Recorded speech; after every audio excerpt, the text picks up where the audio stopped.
दो महत्वपूर्ण विभाग आपके पास हैं। 5 AM क्लब आपकी एक बड़ी पसंदीदा पुस्तक जिसको आप हमेशा अपने चाहने वालों को देते भी हैं। आप कैसे संभाल रहे हैं ये सब और कितना कितना संतुष्ट हैं आप अपने अभी तक किए हुए कामों से? धन्यवाद आपको। सबसे पहले तो जो दोनों मंत्रालय है, मैं माननीय प्रधानमंत्री जी का एक विश्वास है और उन्होंने जो जिम्मेदारी मेरे को दी है उसको पूरी प्रतिबद्धता के साथ निभाने की मैं कोशिश करता हूँ। अब जब प्रतिबद्धता के साथ निभाने की कोशिश करते हैं तो जितनी मानवीय क्षमताएं हैं उस हिसाब से पूरा हो जाता है। तो सबसे पहले श्रम मंत्रालय के बारे में मैं बात करता हूँ। हिंदुस्तान की पहचान रही, अलग अलग कोनों की एक्सपर्टीज रही। उड़ीसा के प्लम्बर दुनिया भर में उनकी धाक रही, केरल की नर्सेस पूरी दुनिया में उनकी धाक, इसी तरीके से यूपी, पूर्वी उत्तर प्रदेश के मिशन पहचाने जाते रहे। ये स्थानीयता, ये वहाँ की पहचान, उनको ऑन स्पॉट स्किल को वहाँ पर जगह मिल सके, महत्व मिल सके, इसके लिए आपने क्या रूपरेखा तैयार की है? ये आपने एक अच्छा प्रश्न पूछा है। देश में 90% से ज़्यादा जो रोजगार आता है वो असंगठित क्षेत्र से आता है। असंगठित क्षेत्र का आज़ादी के बाद कभी कोई डाटा उपलब्ध नहीं था। प्रधानमंत्री नरेंद्र मोदी जी जो 4 नए वेजेस कोड संसद के माध्यम से उनके नेतृत्व में हम लेकर के आए हैं, उनमें 2 बहुत बड़े विषयों को बल दिया गया है। पहला, वेतन की असमानताओं को समाप्त करके सबको, स्त्री पुरुष को बराबर वेतन के अवसर देना। दूसरा, सभी वर्गों को सामाजिक सुरक्षा देना। पर जब आप सामाजिक सुरक्षा देने की बात करते हैं तो आपके पास एक ऑथेंटिक डाटा होना चाहिए और इसलिए जो नया सोशल सिक्योरिटी कोड है उसमें कहा गया कि अनऑर्गेनाइज वर्कर के लिए डाटा तैयार होना चाहिए। और इसलिए पिछले सितंबर में श्रम मंत्रालय द्वारा असंगठित क्षेत्र के लिए ई श्रम पोर्टल का प्रावधान किया गया और मुझे बताते हुए खुशी है कि 8 महीने के अंतर्गत देश के 4 लाख कॉमन सर्विस सेंटर के माध्यम से 28 करोड़ श्रमिकों ने जो असंगठित क्षेत्र के थे ई श्रम में रजिस्ट्रेशन कराया। और 28 करोड़ श्रमिक नहीं, आपने जो कहा केरल की नर्सेस, उड़ीसा के प्लम्बर, 400 से ज़्यादा ऑक्यूपेशन का रजिस्टर कराया। ऑक्यूपेशन जैसे हम कहते हैं ड्राइवर, तो कमर्शियल ड्राइवर अलग है, हाइड्रोलिक मशीन का ड्राइवर अलग है, कैब का ड्राइवर अलग है, डोमेस्टिक अलग है। जब हम कहते हैं हॉर्टिकल्चर तो रबड़ बागान में काम करने वाला मजदूर अलग है, टी प्लांटेशन में काम करने वाला अलग है, कॉफ़ी प्लांटेशन में काम करने वाला अलग है, सेब के बागान में काम करने वाला अलग है। आज जो देश में बजट आया है, माननीय वित्त मंत्री जी ने जो बजट घोषित किया उसमें भी कहा कि जो 4 क्षेत्र हैं, e Shram portal, national career service portal, MSME का पोर्टल और स्किल डिपार्टमेंट का पोर्टल, अगर हमारे को ये जो डिमांड एंड सप्लाई अगर पता लग जाएगी कि हमको कोई एक विशेष मशीन के लिए कारीगर चाहिए और अगर वो एमएसएमई के पोर्टल और नेशनल कैरियर सर्विस पोर्टल पे उसका इंटीग्रेशन होगा तो 28 करोड़ मजदूरों का देश के रोजगार के साथ सीधा इंटीग्रेशन करना पहला विषय। दूसरा, जिन्होंने भी रजिस्ट्रेशन कराया उनको इंश्योरेंस प्रोवाइड कराई गई है मुफ्त में। तीसरा जो सबसे बड़ा विषय है कि आने वाले समय में डिजिटल टेक्नोलॉजी के कारण एक बहुत बड़ा वर्ग आर्टिफिशियल इंटेलिजेंस है, जिसको गिग वर्कर और प्लेटफॉर्म वर्कर हम कहते हैं, उसको भी मान्यता दी गई है। तो देश के असंगठित क्षेत्र के मजदूरों का रजिस्ट्रेशन, इंश्योरेंस और रोजगार के लिए उनके लिए संभावनाओं के द्वारों को खोलना, ये एक बड़ा विषय सामाजिक सुरक्षा की दृष्टि से जो है माननीय प्रधानमंत्री जी के नेतृत्व में किया गया है। और इसको आपने जब अभी अंतर्राष्ट्रीय श्रम संगठन वहाँ कॉन्फ्रेंस में आपने बोलते हुए भी इस बात पर जोर दिया कि हमारे श्रमिक भाइयों के लिए सामाजिक सुरक्षा हर जगह सुनिश्चित हो, उनके प्रवास में यहाँ से जाकर दूसरी जगह काम करने के मामले में चीज़ें स्मूथ रहें, इसमें कोई समस्या ना आए, ये भी इंश्योर करने के लिए आपने वहाँ बड़ी मजबूती के साथ ये बात रखी और इसके लिए आपका साधुवाद। लेकिन इसमें उन मुल्कों के साथ जहाँ पर हमारे भाई काम कर रहे हैं, किस तरह की अंडरस्टैंडिंग अभी कितने मुल्कों के साथ हुई है और इसमें कितनी गुंजाइश अभी रहती है सर? ऐसा है कि आईएलओ की जो कॉन्फ्रेंस हुई थी उसमें एक विषय आया वर्ल्ड ऑफ वर्क, कि अब जो कोविड के बाद दुनिया वापस से उभर करके एक नए रास्ते पे आ रही है, तो वर्ल्ड ऑफ वर्क एक नए तरह की कार्य पद्धति का परिवर्तन हो रहा है। अब हमने भी कहा है कि इसके लिए 3-4 चीजें होनी चाहिए जो भारत ने करी है। पहला, असंगठित श्रमिकों का डाटा बनना। वो डाटा भारत में 28 करोड़ मजदूरों का बनाया है। दुनिया का जो स्किल गैप है, जहां पर रोजगार उपलब्ध है और जहां पर श्रमिक उपलब्ध है, उसके बीच में जो गैप है उसको कम करना, हमने 4 पोर्टल का इंटीग्रेशन किया है। तीसरा, सोशल सिक्योरिटी प्रदान करना। तो भारत में न केवल सोशल सिक्योरिटी प्रोवाइड की जा रही है, प्रधानमंत्री जी के नेतृत्व में प्रधानमंत्री श्रम योगी मानधन जैसी पेंशन योजना भी अब लागू की गई है। चौथा, ये जो कार्य क्षेत्र है यहां पर ज्यादा से ज्यादा लोगों को रोजगार करने के लिए साधन प्रोवाइड करवाना। तो हमारे देश में मुद्रा का तो कार्यक्रम किया ही है, शहरी क्षेत्र में रेहड़ी पटड़ी के लिए प्रधानमंत्री स्वनिधि योजना जैसी योजना भी हम लोग लेकर के आए हैं। स्त्री पुरुष की असमानता को समाप्त करना, हमने वेजेस कोड में सबको समानता कानूनी रूप से प्रदान करी है। महिलाओं को 12 सप्ताह की बजाय 26 सप्ताह का हमने मातृत्व अवकाश भी दिया है। बच्चों के लिए क्रैश वगैरह खोलने की अनिवार्यता भी कानून के माध्यम से करी है। और सबसे बड़ी बात है कार्य का ऐसा माहौल बनाना जिसमें आने वाले समय में मजदूर के लिए भी बहुत आवश्यक होगा कि डिजिटली उसको हमें ज़्यादा स्किल, अप स्किल और री स्किल, जो ऑलरेडी स्किल में है उसका अप स्किल करना, जो उसका अप स्किल हो गया उसको री स्किल करना, क्योंकि टेक्नोलॉजी भी चेंज हो गई है। आज कोई पेंटर भी पेंट करने जाता है तो आप उसको कहते हो अच्छा भाई कौन सा पेंट कर रहा है, जरा मुझे व्हाट्सएप भेजना कौन सा पेंट है।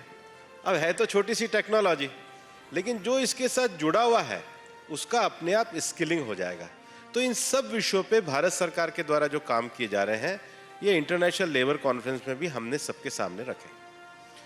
अब लोग ये भी जानना चाहते हैं कि रोजगार एक बहुत बड़ा चैलेंज पोज कर रहा है। हालांकि सरकार अपनी तरफ से प्रयास कर रही है, लेकिन जब अभी ये घोषणा की गई कि हम 18 महीनों के भीतर 10 लाख रोजगार लोगों को देंगे, तो पॉलिटिकल ओपोनेंट्स ने आपके ऊपर तंज ये किया कि करोड़ों की बात कर रहे थे, अब लाखों पर आ गए, और वो लाख भी कब मिलेंगे, कैसे मिलेंगे, और उसमें कंडीशंस अप्लाई रहेंगी, शर्तें लागू।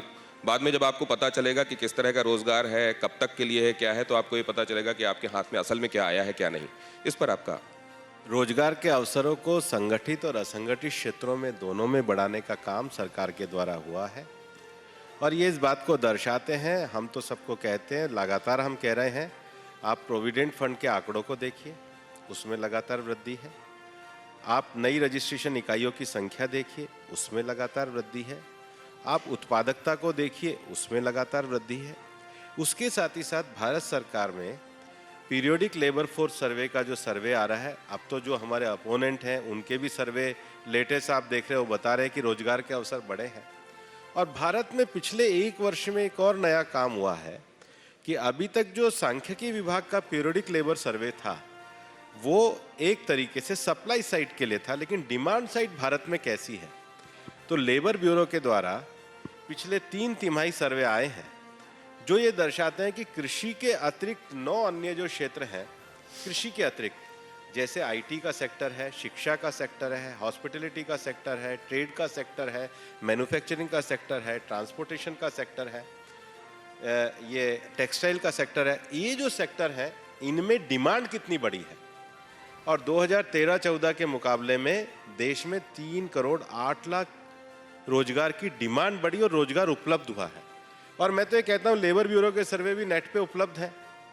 ये सब इस विषय को दर्शाते हैं कि भारत में संगठित और असंगठित क्षेत्र सब में रोजगार की वृद्धि हुई है, और ये स्वागत योग्य कदम है माननीय प्रधानमंत्री जी का कि अभी और सरकारी क्षेत्रों में भी खाली पद जो हैं उनको भी भर्ती करने का काम सरकार के द्वारा 18 महीनों में पूरा किया जा रहा है, जो इस बात को दर्शाता है कि कोविड के बाद देश की रिकवरी भी हुई है, स्थायित्व भी हुई है और रोजगार भी तेजी से बढ़ा है। अग्निवीर और अग्निपथ को लेकर अभी जो हम देख रहे हैं कि जिनको रोजगार चाहिए उनके लिए सामने एक अग्निपथ दिखाई दे रहा है, ये विरोध प्रदर्शन, ये आगजनी, इसको किस तरीके से देख रहे हैं आप लोग? ये उचित नहीं है। देश में एक सही तरीके से सैन्य क्षेत्र में नौजवानों को अधिक अवसर देने के लिए, उनकी कार्यक्षमता को बढ़ाने के लिए एक ऐतिहासिक और अभूतपूर्व निर्णय लिया गया है और उनके समायोजन के लिए भी बहुत सारे विषयों को सरकार के द्वारा किया गया है। एक लंबे समय से सरकार के सामने जो एक विषय उपस्थित था, सेना की जो औसत आयु है उसको लेकर के अधिक नौजवानों को अवसर देने के लिए, और इसमें किसी भी प्रकार से वर्तमान व्यवस्था में एडिशन किया जा रहा है, ये एक बहुत ही एक लंबे समय से जो आवश्यक कदम था सरकार के सामने, हमारी सेना को सुदृढ़ बनाने के लिए, युवा बनाने के लिए और नौजवानों के लिए अतिरिक्त अवसर उपलब्ध कराने के लिए उसको करने का काम किया गया है। उसमें एक नजरिया सर ये आ रहा है कि क्या सरकार हर एक जगह, चाहे वो रक्षा का ही संवेदनशील मसला क्यों ना हो, क्या एडहॉकिज्म से ही काम चलाएगी क्या? और दूसरे कहीं एडहॉकिज्म नहीं है, जो चीजें हैं उसमें वैल्यू एडिशन है। ये वैल्यू एडिशन के लिए, स्ट्रेंथनिंग को बढ़ाने के लिए, युवत्व को बढ़ाने के लिए, और जो नौजवान कुछ समय के लिए देश के लिए काम करना चाहते हैं, जो एक लंबे समय से सेना के रिफॉर्म्स की डिमांड थी, उसको पूरा करने का ऐतिहासिक निर्णय लिया गया। अभी नितिन जी भी इस मंच पर थे और उन्होंने कहा कि जिन लोगों के बीच में ये भ्रम है कि 4 साल बाद उनका क्या होगा, उस भ्रम को दूर किए जाने की जरूरत है। रोजगार समाप्त नहीं होगा, वहां से रोजगार आगे बढ़ेगा। ये एक्चुअली लोगों के बीच में ये धारणा है कि 4 साल बाद उनका क्या होगा, जरा इसको और स्पष्ट करेंगे आप? आपके अंदर एक 17 से 21 साल के बीच में जब आप देश की सेवा करने जाते हो तो आपके व्यक्तित्व का विकास होगा, आपकी कौशल संभावना का विकास होगा, फिर बाद में देश में पैरामिलिट्री से लेके बाकी विषयों में आपके रोजगार के अवसर रहेंगे। आप कंटिन्यूटी करना चाहेंगे तो कंटिन्यू करना रहेगा, सेना की क्षमताओं के लिए भी आगे बढ़ने चाहेंगे तो आगे बढ़ना रहेगा। और शॉर्ट सर्विस कमीशन तो ऑफिसर्स में पहले भी रहा ही है, शॉर्ट सर्विस कमीशन ऑफिसरों में नहीं था, ऐसा कब नहीं था, वो तो पहले रहा ही है। और ये सेना में ज़्यादा जाने वाले एक युवाओं को देशभक्ति के लिए आकर्षित करने का भी एक बहुत बड़ा अवसर सरकार के द्वारा उपलब्ध कराया जा रहा है। सर, एक बात और महत्वपूर्ण मैं आपसे जानना चाहता हूँ, खास तौर से लोगों ने कहा कि जीएसटी, नोटबंदी और उसके बाद कोविड, इसका बहुत बड़ा असर पड़ा उन जगहों पर जो स्थान की बहुत सशक्त पहचान रहे हैं, जैसे बनारस का साड़ी उद्योग रहा या गोरखपुर का जो क्ले इंडस्ट्री है, खुर्जा की पॉटरी है।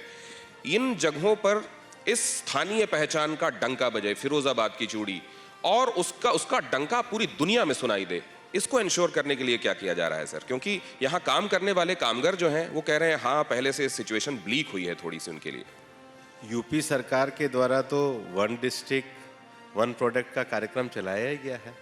इवन केंद्र सरकार के द्वारा भी उन क्षेत्रों को चुनाव करके ये कार्यक्रम को चलाया गया। और सबसे बड़ी बात है कि जो रोजगार बहुत दूरस्थ क्षेत्र में है, ये जो 116 आकांक्षी जिले हैं उसमें मुझे जाने का अवसर मिला, और हमारे ये जो जैसलमेर से जो हैंडीक्राफ्ट वगैरह का काम जाता है उसके प्रमोशन के ऐसे दूरस्थ जिलों में भी सरकार पूरी तरीके से काम कर रही है।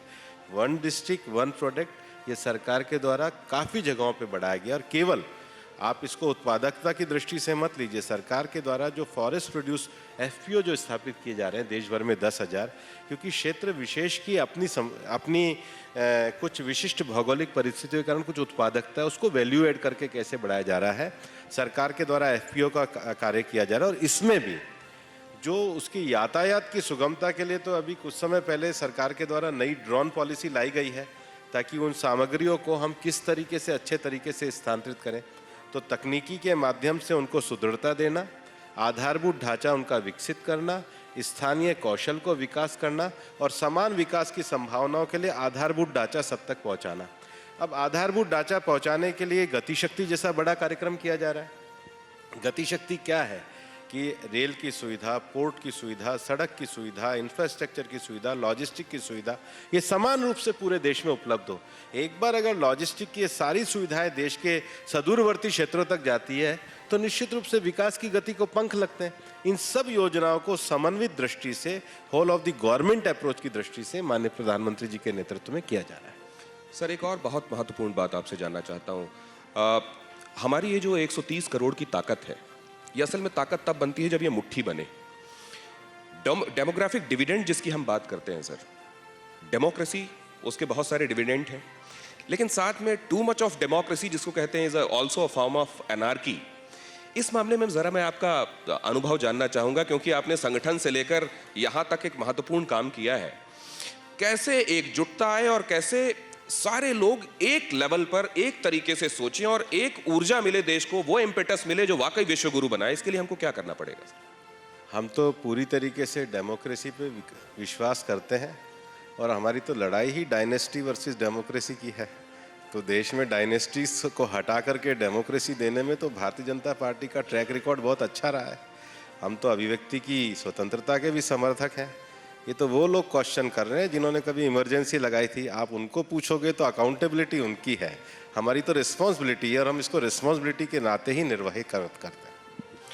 अब एक दूसरा महत्वपूर्ण जो विभाग आप संभाल रहे हैं, जलवायु परिवर्तन, पर्यावरण, ये सर जब हम देखते हैं कि बड़ी सारी इसमें बड़ी बड़ी प्लेटफॉर्म्स पर इसमें वार्ताएं होती हैं, तमाम देश मिलते हैं और उसमें जो विकसित देश हैं वो कार्बन एमिशन को लेकर अपनी चिंताएं बताते हैं और तमाम चीज़ें होती हैं। सर ये कितने हाथी के दांत हैं दिखाने वाले और कितने चबाने वाले हैं सर, और हिंदुस्तान इस सब के मामले में कहाँ खड़ा हुआ है सर? आपने दो अच्छे विषय पूछे हैं। जलवायु परिवर्तन का, अभी ये जो वर्ष है ये स्टॉकहोम 50 का है। 1972 में दुनिया स्टॉकहोम में इकट्ठी हुई थी और ये कहा था कि विकास के कारण जो भविष्य में आने वाले जलवायु परिवर्तन के संकट है उस पर दुनिया को एक साथ आना चाहिए। और उसके बाद हमने देखा है कि 1992 के बाद दुनिया में 3 संस्थाएं बनी। एक UNFCCC है जो United Nation convention for climate change, एक United Nation convention for desertification UNCCD और एक बायोडायवर्सिटी पे बनी। जो क्लाइमेट चेंज का विषय है ये निश्चित रूप से इसमें जिम्मेदारी उन विकसित देशों की ज़्यादा है जिन्होंने हिस्टोरिकली कार्बन एमिशन जिनके कारण ज़्यादा हुआ। तो 2015 में जब पेरिस एग्रीमेंट हुआ और भारत की बड़ी प्रभावी भूमिका माननीय प्रधानमंत्री जी के नेतृत्व में पेरिस एग्रीमेंट में रही। पेरिस एग्रीमेंट में माननीय प्रधानमंत्री जी ने बहुत ज़्यादा एम्फेसाइज क्लाइमेट जस्टिस वर्ड को किया और क्लाइमेट जस्टिस के साथ ये भी कहा कि उन परंपराओं को भी मान्यता मिलनी चाहिए जो पृथ्वी को अपनी माता के समान मान करके अपनी जीवन पद्धति के माध्यम से पर्यावरण अनुकूल जीवन पद्धति जो दी रहे हैं उनको मान्यता देनी चाहिए। उसके साथ ही साथ दुनिया के सभी देशों ने कहा कि एक प्रिंसिपल आना चाहिए, कॉमन बट डिफरेंशिएटेड रिस्पॉन्सिबिलिटी, जिसको CBDR कहा गया, और सभी देशों को अपने लक्ष्य घोषित करने चाहिए, NDCs घोषित करने चाहिए। भारत ने भी अपने लक्ष्य घोषित करे। तो दुनिया में जो सारी बातें चली, अब भारत की स्थिति क्या रही? हमने पेरिस में जो NDC घोषित करे, हम दुनिया के उन चुनिंदा देशों में हैं जिन्होंने प्रधानमंत्री जी के नेतृत्व में जो लक्ष्य घोषित किए उसको समय से पहले पूरा करने का काम ये भारत ने किया। और इसलिए पिछले साल जब ग्लासगो में वापस से दुनिया इकट्ठी हुई और ये कहा कि NDCs को बढ़ाना चाहिए, तो भारत ने तो 150 गीगावाट के बिजली के लक्ष्य को प्राप्त किया। भारत ने 500 गीगावाट के लक्ष्य को तय किया। हमने कहा कि हम वैकल्पिक ऊर्जा में 40% आएंगे, हमने 40% के लक्ष्य को प्राप्त किया। अब 50% का लक्ष्य तय किया। 2030 तक जो कार्बन एमिशन 1 गीगाटन हो सकता था, भारत ने कहा कि हम उस तकनीकी को लाएंगे कि हम 1 गीगाटन कार्बन कम उत्सर्जित करेंगे। 2070 तक भारत अपने आप को दुनिया का नेट जीरो घोषित करेगा। और इन लक्ष्यों को पूरा करने के लिए देश में रिन्यूएबल सेक्टर में ऊर्जा उत्पादन का विषय हो, देश में क्लीनिनेस की नई टेक्नोलॉजी का लाने का विषय हो, देश में नेशनल हाइड्रोजन मिशन को लाने का विषय हो, भारत ने तेजी के साथ दुनिया के विकास को देखते हुए अपने आप को आगे बढ़ाया है।